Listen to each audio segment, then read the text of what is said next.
Hey guys, welcome back to Mybartender. Today we're teaching you how to make the classic Bramble. First, add ice to your cocktail shaker. Next, add 2 ounces of your favorite gin.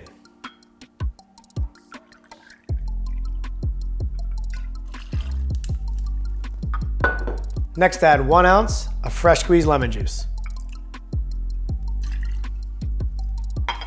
Next, add a ½ ounce of simple syrup.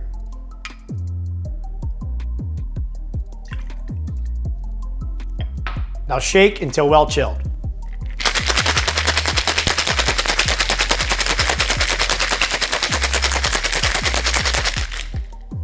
Now fill your rocks glass with ice and pour.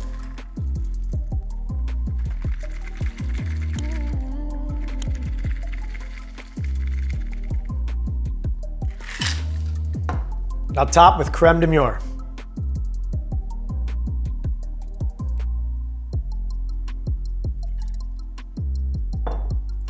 Finally garnish with the lemon wheel and fresh blackberries.